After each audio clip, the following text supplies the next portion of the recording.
In the ultimate social experiment, 100 contestants fought for $250,000, but one man stood out. Listen, there's only one winner here. Not for his bravery or kindness, but for his malevolent tactics. Contestant 42, a father of 4, seemed unassuming at first. Little did we know, a supervillain was lurking beneath the surface, ready to crush dreams and break hearts for a shot at the cash. As we unravel his story, we're left with haunting questions about the lengths people will go for money and what it truly means to be a good person in the face of temptation. Before stepping into the limelight as MrBeast's ultimate villain, number 42 was an everyday dad posting quirky TikToks and giving motivational speeches. Jimmy Merchel, a Marine veteran with 4 kids, seemed like just another face in the crowd. Relatable, hardworking, someone you'd root for. His early videos showed a man determined to never give up, to keep fighting no matter what life threw his way. But as we'd soon learn, this fight would lead him down a dark path, one where morality blurred and empathy faded in the face of a tantalizing prize. The seeds of a villain were planted long before he stepped into that fateful challenge, waiting for the perfect moment to bloom. As the challenge unfolded, 42's true colors began to show. Hey, 62, I just want to let you know, I'm going to miss your snoring. What do you say, villain? I'm going to miss your snoring. Voted team leader of the 40s Alliance, he wielded his power with ruthless efficiency. When given the chance to convince others to quit, he unleashed his secret weapon, manipulation. If you let her stay, she gets control. I'm so proud of you. I'm so proud of you. His sly whispers and cunning smiles sent chills down spines as he played puppet master, tugging at contestant 43's heartstrings. Don't do it. Now's not the time to develop a heart, okay? He said, urging her to eliminate the innocent 11-year-old Gio. Even as the child begged through tears, 42's web of deceit grew, ensnaring contestants left and right until his own scheme became his downfall. You basically said, money, I don't like you. Sorry, 2 seconds count.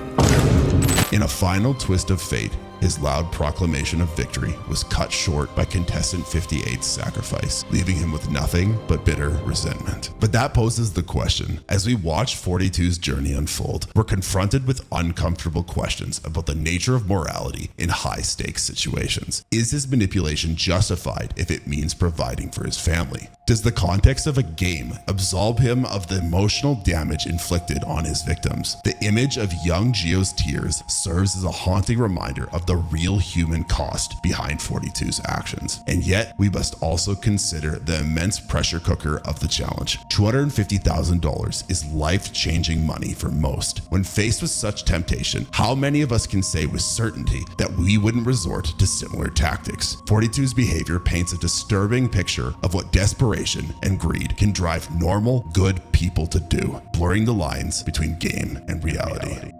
For the contestants caught in 42's web, the scars run deep. Gio, at just 11 years old, learned a harsh lesson about trust and betrayal. The heartbreak on her face as 43 sent her packing is enough to make even the most stoic among us flinch. Contestant 62 was dismissed with a mocking comment about her snoring. Hey, 62, I just want to let you know, I'm going to miss your snoring. And then she called out 42 for what he truly was, a villain.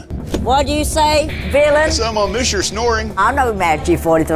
Now I start feeling your pain, but you just cruel. I miss you already. And yet, there's a tragic irony in 43's tale. Used as a pawn, she too became a victim of 42's manipulation. Her own morality slowly chipped away by his influence. In the end, she's left to grapple with the guilt of her actions, a burden no cash prize can alleviate. Through their eyes, we see the true toll of 42's deception, broken spirits, and shattered faith in humanity. But before you pass your final judgment onto contestant 42, let's take a step back and examine the bigger picture. Reality TV and social experiments like MrBeast's challenges are designed to push people to their limits, to create drama and conflict for our entertainment. In this world of manufactured chaos, is 42 truly a villain or simply a product of the game's twisted design? Further, the power of editing cannot be overstated in shaping our perceptions of entertainment personalities. Producers and editors carefully craft narratives, choosing which moments to highlight and which to leave on the cutting room floor. In the case of Contestant 42, it's entirely possible that we're seeing a heavily skewed version of events, snippets of kindness and humanity that may have been overshadowed by the more dramatic, villainous moments. After all, would you watch a show without conflict? No, because it's boring. MrBeast himself likely made the creative decision to lean into 42's role as the antagonist, framing him as the foil to the good contestants. It gave us a rush of gratification when he got what was coming to him. This manufactured dynamic keeps us engaged, emotionally invested, and hungry for justice.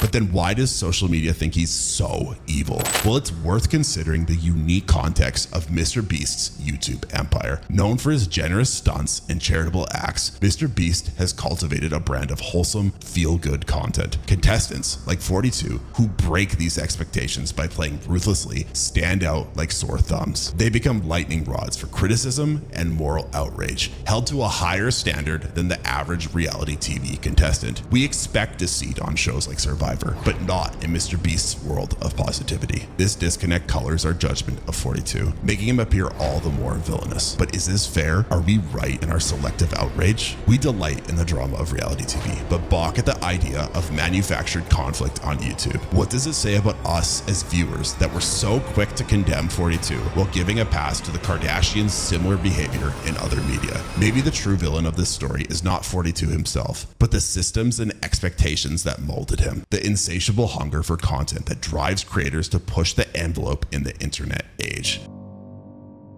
As for 42 himself, only time will tell how this experience shapes his path forward. Will he lean into the villain role, embracing the fact this is what he needed to do to further his game? Or will he seek redemption, working to repair the relationships fractured by his actions? No matter how his story unfolds, one thing is certain. His legacy as MrBeast's greatest antagonist is sealed, a cautionary tale to those who will pursue wealth at any cost. The only question that remains now is simple yet important.